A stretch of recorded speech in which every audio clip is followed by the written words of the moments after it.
Hello friends, हम लोग BPSC TRE exam के लिए वर्ल्ड हिस्ट्री का एमसीक्यू लगा रहे हैं।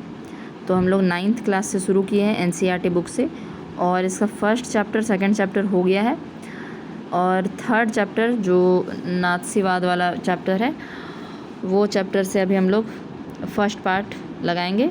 इसका भी 2 वीडियो बनेगा जैसे कि बाकी सबका बना है, तो वो सब भी प्लेलिस्ट में है, जाके देख लीजिए आप लोग। फर्स्ट चैप्टर और सेकंड चैप्टर का भी प्लेलिस्ट बन चुका है, आप जाके उसमें देखिए। और अभी हम लोग थर्ड चैप्टर का फर्स्ट वीडियो देख रहे हैं। तो देखते हैं, पहला क्वेश्चन है हेलमुथ के पिता किस पेशे से संबंधित थे। तो हेलमुथ के जो पिता थे, यह इंट्रोडक्शन वाला जो पार्ट था उसी में दिया हुआ था कि हेलमुथ नाम का एक लड़का था, तो उसके बारे में कहानी बताया गया है। तो हेलमुथ के जो पिता थे वह किस पेशे से संबंधित थे। तो वह एक चिकित्सक थे, ठीक है, मनोवैज्ञानिक थे, मतलब साइकेट्रिस्ट टाइप के कुछ थे, ठीक है, तो चिकित्सक थे।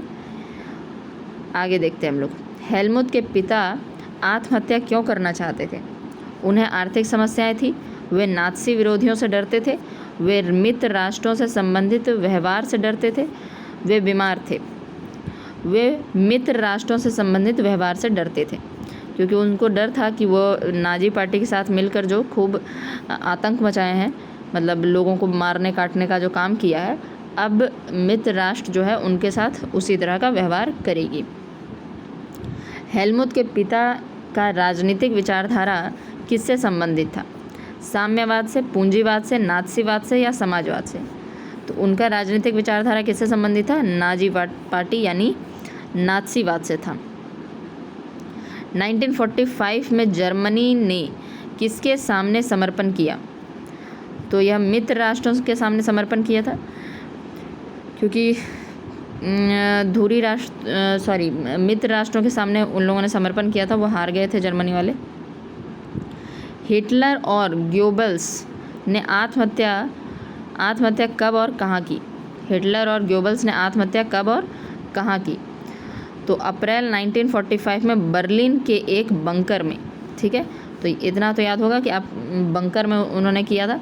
तो अप्रैल 1945 में बर्लिन के एक बंकर में आत्महत्या कर लिया था, ठीक है।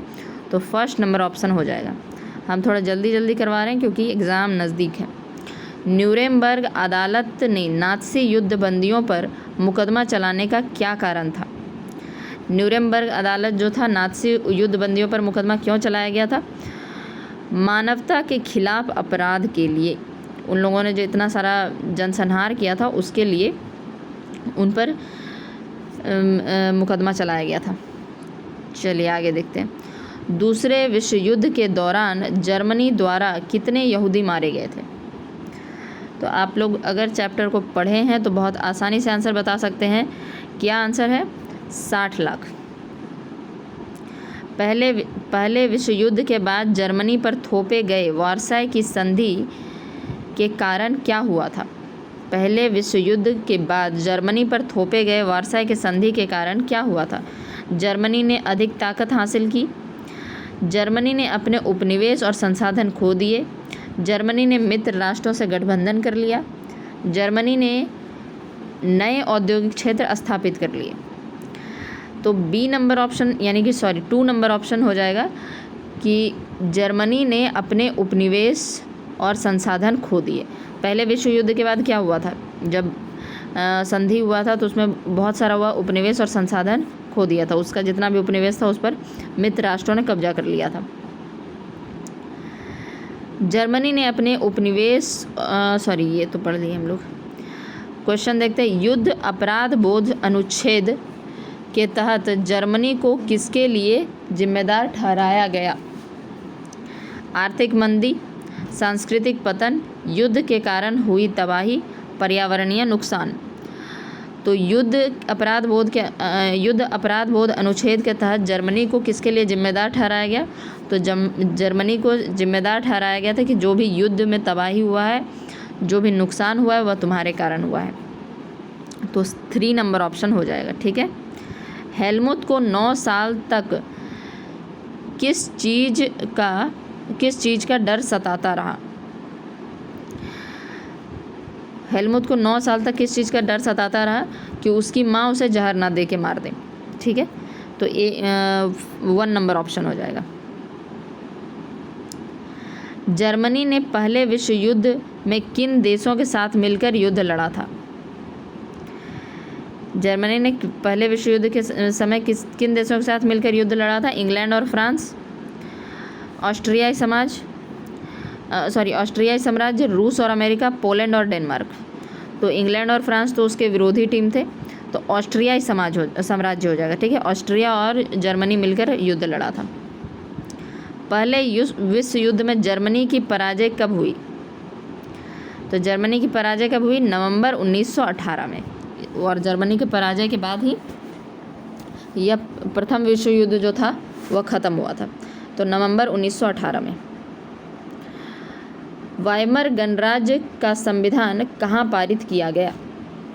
वाइमर गणराज्य का संविधान कहाँ पारित किया गया? वाइमर में। ठीक है, 2 नंबर ऑप्शन। वाइमर गणराज्य के संविधान के तहत किसे मतदान का अधिकार प्राप्त हुआ? केवल पुरुषों को, केवल संपन्न लोगों को, औरतों सहित सभी वयस्क नागरिकों को, केवल शिक्षित नागरिकों को? तो औरतों सहित सभी वयस्क नागरिकों को अधिकार प्राप्त हुआ था। वार्साय शांति संधि के तहत जर्मनी को किन देशों को अपना भूभाग और संसाधन सौंपने पड़े? तो वार्साय के जो शांति संधि हुआ था इसके तहत पूछा जा रहा है कि जर्मनी को अपना जो देश का भूभाग था वह किसको देना पड़ा था? इंग्लैंड और रूस को, France, Poland, Denmark, Lithuania, Austria Hungary, America, Japan.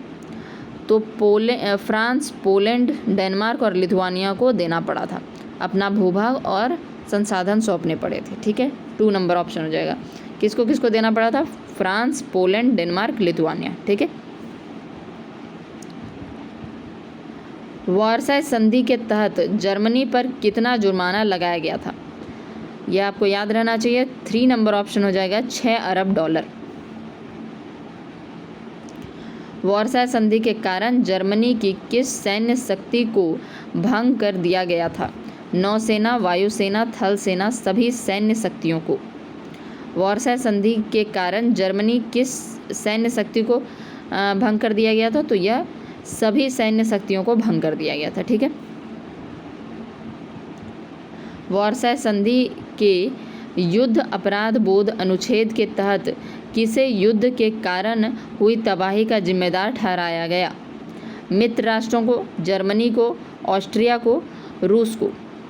वार्साय संधि के युद्ध अपराध बोध अनुच्छेद के तहत किसे युद्ध के कारण तबाही का जिम्मेदार ठहराया गया?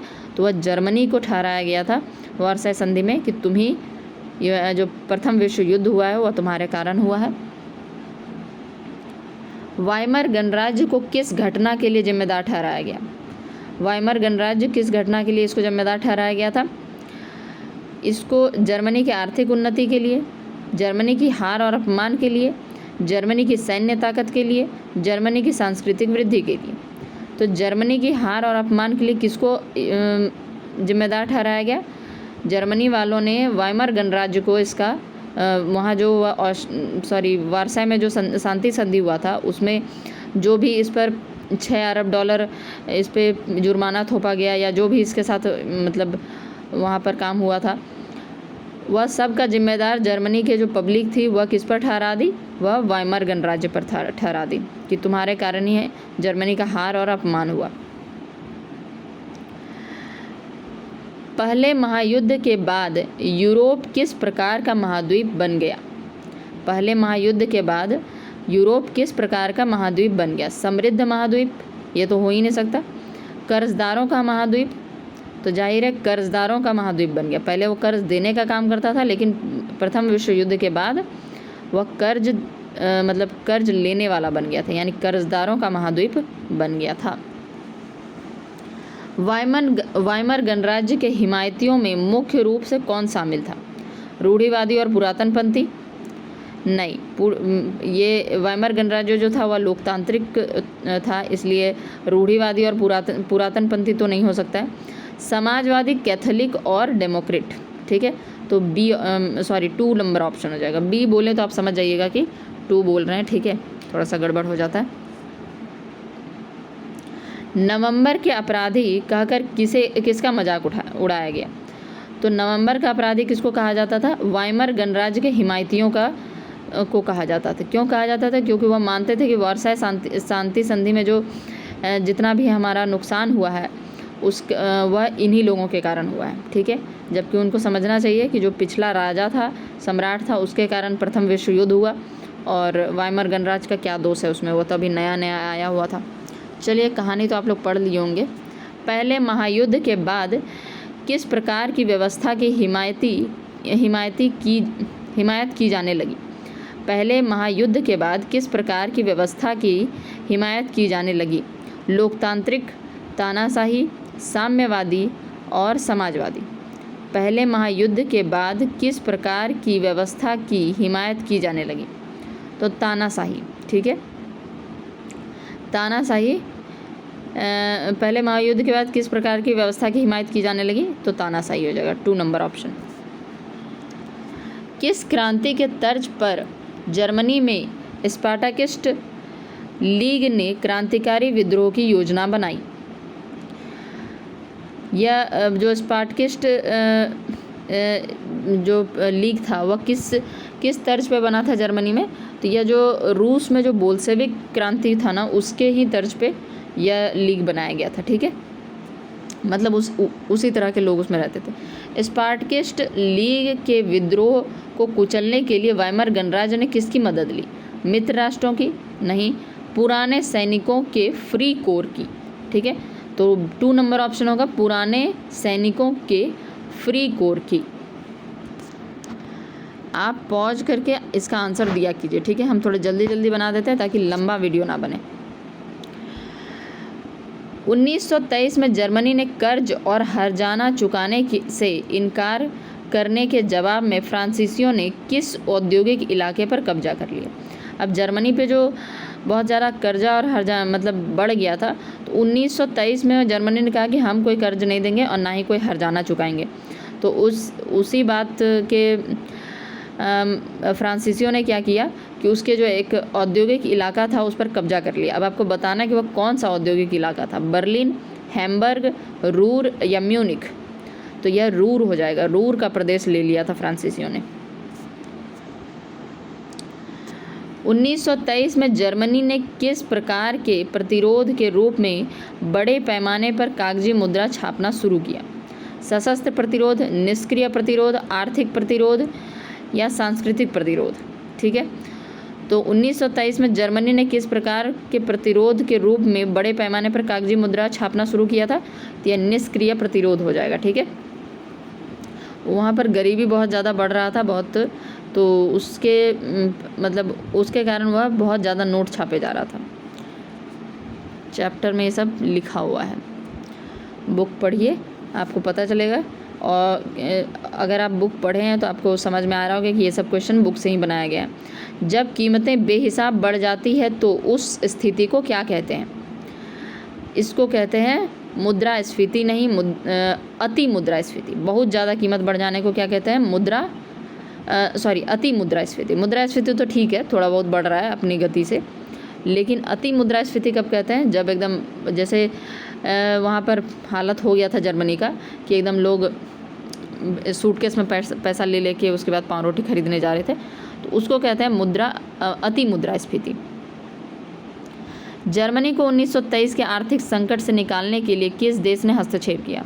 तो जर्मनी की जब हालत बहुत ज़्यादा ख़राब हो गया था तो हम लोग मतलब कि आप चैप्टर में पढ़े होंगे कि अमेरिका ने उसको भी कर्ज दिया था कि तुमको हम पैसा वैसा देते हैं कुछ, तुम अपना उद्योग लगाओ, कुछ करो और जो बाकी हर्जाना है उसको चुकाओ। 1924 से 28 तक जर्मनी में स्थिरता किस कारण थी? मजबूत आर्थिक सुधार, अमेरिकी अल्पकालिक कर्ज, नई सरकार की स्थापना, वर्साई की संधि। 1924 से 28 तक जर्मनी में स्थिरता किस कारण थी? मजबूत आर्थिक सुधार, तो ये अमेरिकी अल्पकालिक कर्ज के कारण। 1923 में क्या हुआ था कि वह जुर्माना देने से इनकार कर दिया था जर्मनी की, हम कोई जुर्माना नहीं देंगे, उसके पास पैसा ही नहीं था तो क्या करता। तो फ्रांस ने क्या किया कि उसको उसका रूर प्रदेश को ले लिया, ठीक है। लेकिन वह आर्थिक संकट से उभरने के लिए वह क्या कर रहा था, वह बहुत ज़्यादा नोट छाप रहा था। तो नोट छाप रहा था, यह देखकर, बहुत ही दयनीय स्थिति को देखकर अमेरिका को लगा कि थोड़ा चलो ठीक है, इसको मदद करते हैं। तो अमेरिका ने मदद किया 1923-24 के आसपास। तो 24 से लेकर 28 तक जर्मनी में स्थिरता इसी कारण बनी रही। तो अमेरिकी अल्पकालिक कर्ज के कारण जर्मनी का हालत थोड़ा बहुत ठीक रहा था, ठीक है। देखते हैं आगे। वॉल स्ट्रीट एक्सचेंज कब धराशायी हुआ था? वॉल स्ट्रीट एक्सचेंज अमेरिका का एक मतलब स्टॉक एक्सचेंज है, वह कब धराशायी हुआ था? 1929 में, जब विश्वव्यापी मंदी आया था। आप लोग पढ़े होंगे कि 1929 में विश्वव्यापी मंदी आया था, उसमें वॉल स्ट्रीट एक्सचेंज धराशायी हो गया था। 24 अक्टूबर को कितने शेयर एक दिन में बेचे गए? 24 अक्टूबर को कितने शेयर एक दिन में बेचे गए? तो यह था 1.3 करोड़, ठीक है। यह आर्थिक मंदी के टाइम का ही बात बता रहा है कि 24 अक्टूबर 1929 के टाइम का ही बात बता रहा है कि कितना शेयर एक दिन में बेच दिया गया था। तो 1.3 करोड़, ठीक है। 1929 से 32 के बीच अमेरिका की राष्ट्रीय आय में कितनी कमी आई? अमेरिका की राष्ट्रीय आय में, क्योंकि इस समय आर्थिक मंदी चल रहा था, तो इसमें उसकी राष्ट्रीय आय में कितनी कमी आई? तो 50% कमी आ गया था। 1932 में जर्मनी का औद्योगिक उत्पादन 1929 के मुकाबले कितना रह गया था? वह मतलब जैसे 1929 में जितना हो रहा था उसके मुकाबले 1932 में केवल 40% रह गया था, ठीक है। 1932 में जर्मनी में बेरोजगारों की संख्या कितनी थी? 1932 में जर्मनी में बेरोजगारों की संख्या 60 लाख थी, ठीक है। आगे बढ़ते हैं। वाइमर गणराज्य से संविधान में कौन सी प्रमुख कमी थी? वाइमर गणराज्य के संविधान में कौन सी प्रमुख कमी थी? अनुपातिक प्रतिनिधित्व, संघीय संरचना, अनुच्छेद 48, अनुच्छेद 23। तो अनुच्छेद 48, अनुच्छेद 23 क्या था, ये सब आप लोग चैप्टर में पढ़े होंगे। लेकिन वाइमर गणराज्य के संविधान में कौन सी प्रमुख कमी थी? अनुपातिक प्रतिनिधित्व। वाइमर गणराज्य में राष्ट्रपति को कौन से अनुच्छेद के तहत आपातकाल लागू करने का अधिकार था? तो अभी हम बताएं कि अनुच्छेद 48 आप चैप्टर में पढ़े होंगे। तो अनुच्छेद 48 के तहत वाइमर गणराज्य के राष्ट्रपति को आपातकाल लागू करने का अधिकार था। वाइमर गणराज्य का शासन कितने मंत्रिमंडलों के हाथ में रहा था? मतलब वाइमर गणराज्य का जो पूरा शासन था उसमें कितने मंत्रिमंडल थे? 20 मंत्रिमंडल थे। वाइमर गणराज्य के मंत्रिमंडलों में औसतन अवधि कितनी थी? औसतन अवधि कितनी थी? तो 239 दिन औसतन अवधि थी 239 दिन। हिटलर का जन्म किस वर्ष और कहाँ हुआ? हिटलर का जन्म 1889 में ऑस्ट्रिया में हुआ था, यानी 3 नंबर ऑप्शन होगा 1889 में। 3 नंबर नहीं, ए नंबर ऑप्शन, यानी फर्स्ट नंबर ऑप्शन होगा 1889 में ऑस्ट्रिया में। हिटलर ने किस विश्व युद्ध के दौरान फौजी भर्ती के लिए अपना नाम लिखवाया था? तो यह प्रथम विश्व युद्ध के दौरान वह फौजी भर्ती के लिए अपना नाम लिखवाया था, क्योंकि वह गरीब परिवार से आता था। हिटलर ने 1919 में किस पार्टी की सदस्यता ली थी? तो वह 1919 में किस पार्टी का सदस्यता ली थी? German workers party. 1 number option हो जाएगा। नाज़ी पार्टी का पूर्व नाम क्या था? नाज़ी पार्टी का ही पूर्व नाम था जर्मन वर्कर्स पार्टी, ठीक है। उसी का नाम बदलकर नाज़ी पार्टी रखा था बाद में। हिटलर ने किस वर्ष बवेरिया पर कब्जा करने और बर्लिन पर चढ़ाई करने की योजना बनाई थी? हिटलर ने किस वर्ष बवेरिया पर कब्जा करने और बर्लिन पर चढ़ाई करने की योजना बनाई थी? 1920 में, 21 में, 22 में, 23 में। तो 1923 में वह योजना बनाया था कि बवेरिया पर कब्जा करना और बर्लिन पर चढ़ाई करना।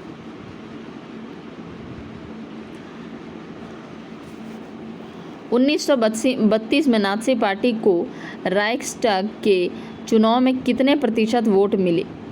तो यह 37% वोट मिला था उसको। ठीक है। हिटलर ने अपने भाषणों में किन मुद्दों पर जोर दिया? शक्तिशाली राष्ट्र की स्थापना, वर्साय संधि का प्रतिशोध, जर्मन साम्राज्य की खोई हुई प्रतिष्ठा की वापसी, उपरोक्त सभी। तो इसमें आंसर हो जाएगा उपरोक्त सभी, क्योंकि वह अपने भाषण में इन सभी बातों को दोहराता था, इन सभी बातों पर जोर देता था कि हम देश को शक्तिशाली राष्ट्र की स्थापना करेंगे, वर्साय संधि के दौरान जो हम पर अत्याचार किया गया उसका प्रतिशोध लेंगे, और जर्मन समाज की खोई हुई जो प्रतिष्ठा है उसको वापस लाएंगे। नाज़ी पार्टी ने हिटलर को किस रूप में पेश किया? मसीहा, रक्षक, अवतार, उपरोक्त सभी। यह तीनों हो जाएगा। उपरोक्त सभी मसीहा के रूप में, रक्षक के रूप में भी और अवतार के रूप में भी पेश किया। नाज़ी पार्टी की रैलियों में कौन सी चीज़ें शक्ति प्रदर्शन का हिस्सा नहीं थी? स्वास्तिक छपे लाल झंडे, नाज़ी सैल्यूट, भाषणों के बाद तालियों की गड़गड़ाहट, उपरोक्त सभी। तो इसका भी आंसर उपरोक्त सभी हो जाएगा। नाज़ी पार्टी की रैलियों में किन चीज़ों से शक्ति प्रदर्शन किया गया? तो स्वास्तिक छपे लाल झंडे, नाज़ी सैल्यूट, भाषणों के बाद तालियों की गड़गड़ाहट, ये सभी जो थे शक्ति प्रदर्शन का हिस्सा थी। 30 जनवरी 1933 को किसे जर्मनी का चांसलर नियुक्त किया गया? तो 30 जनवरी 1933 को हिटलर को जर्मनी का चांसलर नियुक्त किया गया था। ठीक है। तो यह हिटलर तो आपको याद रहेगा, लेकिन यह डेट याद रखिएगा, 30 जनवरी 1933। किस महीने में जर्मन संसद भवन में रहस्यमयी अग्निकांड हुआ? तो यह फरवरी के महीने में हुआ था, जब जनवरी 1933 में उसको चांसलर बना दिया गया हिटलर को, और फरवरी में क्या हो गया? फरवरी में हो गया जर्मनी में अग्निकांड। ठीक है, मतलब संसद भवन में अग्निकांड हो गया था, यानी आग लग गया था। ठीक है। तो यह 1933 का ही ईयर है। 28 फरवरी 1933 को जारी किए गए अग्नि अध्यादेश फायर डिक्री का मुख्य उद्देश्य क्या था? जर्मन सेना का विस्तार, नागरिक अधिकारों का निलंबन, व्यापार में वृद्धि, शिक्षा का सुधार। तो यह जो 28 फरवरी 1933 को अग्नि अध्यादेश पारित का मुख्य उद्देश्य क्या था? नागरिक अधिकारों का निलंबन, नागरिकों के अधिकार को ख़त्म किया जाए, सस्पेंड किया जाए। 1933 में किस कानून के जरिए हिटलर ने तानाशाही स्थापित की? अग्नि अध्यादेश, नाज़ी कानून, विशेषाधिकार अधिनियम, इनेबलिंग एक्ट। विशेषाधिकार अधिनियम नहीं लिखा होगा तो इनेबलिंग एक्ट आपके बुक में हो सकता है लिखा हो। युद्ध कानून। ठीक है। 1933 में किस कानून के जरिए हिटलर ने तानाशाही तानाशाही स्थापित की, समाप्त नहीं किया, तानाशाही स्थापित किया, तो इनेबलिंग एक्ट से। नाज़ी शासन के दौरान कुल कितने प्रकार के लोगों को दमन का निशाना बनाया गया? कितने प्रकार के लोग थे? वह 52 प्रकार के लोग थे, यानी 4 नंबर ऑप्शन हो जाएगा। ठीक है। हिटलर ने अर्थव्यवस्था को पटरी पर लाने की जिम्मेदारी किसे सौंपी थी? तो उसका एक अर्थशास्त्री कौन था? या 3 नंबर ऑप्शन हो जाएगा, ह्यालमार साख्त। ह्यालमार साख्त। ठीक है, 3 नंबर ऑप्शन। हिटलर ने सितंबर 1939 में किस देश पर हमला किया जिससे द्वितीय विश्व युद्ध की शुरुआत हुई? तो वह पोलैंड पर हमला किया था, 3 नंबर ऑप्शन हो जाएगा। सितंबर 1940 में जर्मनी ने किसके साथ त्रिपक्षीय संधि पर हस्ताक्षर किए? इंग्लैंड और फ्रांस, जर्मनी और इटली और जापान, रूस और अमेरिका, चीन और भारत। तो सितंबर 1940 में जर्मनी किसके साथ त्रिपक्षीय संधि पर हस्ताक्षर किया था? तो वह इटली था और दूसरा कौन था? जापान था। यानी 2 नंबर ऑप्शन, इटली और जापान के साथ वह त्रिपक्षीय संधि पर हस्ताक्षर किया था। जून 1941 में हिटलर ने किस देश पर हमला किया जिसे ऐतिहासिक बेवकूफ़ी माना जाता है? तो उसने सोवियत संघ पर जो हमला किया था वह ऐतिहासिक बेवकूफ़ी माना जाता है, क्योंकि उसके कारण वो लोग मतलब बहुत बड़ा एरिया था सोवियत संघ का, और वह आगे बढ़ते गया और वहाँ पर उन लोगों को पराजित होना पड़ा। द्वितीय विश्व युद्ध में अमेरिका किस घटना के बाद शामिल हुआ? द्वितीय विश्व युद्ध में अमेरिका किस घटना के बाद शामिल हुआ? हिटलर ने पोलैंड पर हमला करने के बाद? नहीं, हिटलर तो पोलैंड पर सबसे पहले हमला कर दिया था। राइनलैंड पर कब्जे के बाद? ऐसा भी नहीं था। पर्ल हार्बर पर जापान के हमले के बाद? तो जापान वालों ने क्या किया था कि जो अमेरिका का पर्ल हार्बर है उस पर हमला कर दिया था, तो उसी के बाद उसको फिर अमेरिका को युद्ध में शामिल होना पड़ा था। नात्सी विचारधारा किसके विश्व दृष्टिकोण का पर्यायवाची थे? तो नात्सी विचारधारा किसके विश्व दृष्टिकोण का पर्यायवाची थे? वह एडोल्फ हिटलर इसका आंसर हो जाएगा। हिटलर की नस्ली सोच किन विचारकों के सिद्धांतों पर आधारित थी? वह क्या कहता था कि मतलब हमारा जो नस्ली सोच है वह किन विचारकों के सिद्धांतों पर आधारित है?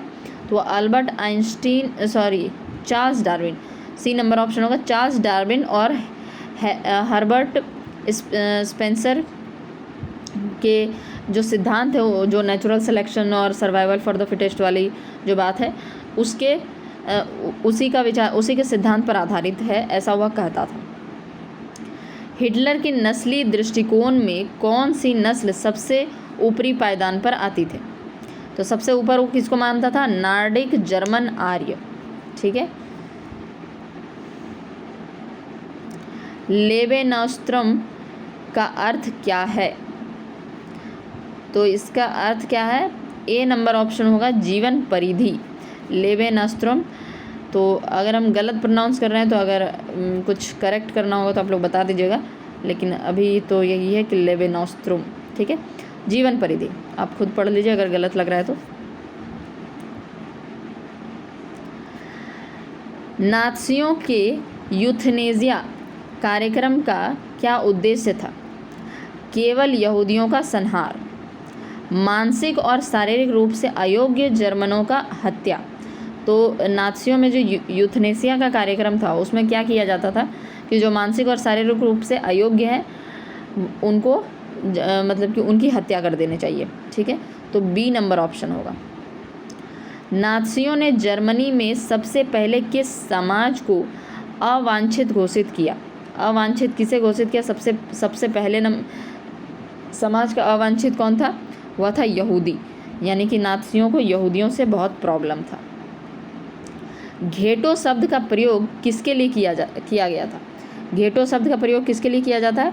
यहूदी बस्तियों के लिए, जर्मन सैन्य छावनियों के लिए, पुलिस जेलों के लिए, नात्सी पार्टी के मुख्यालय के लिए।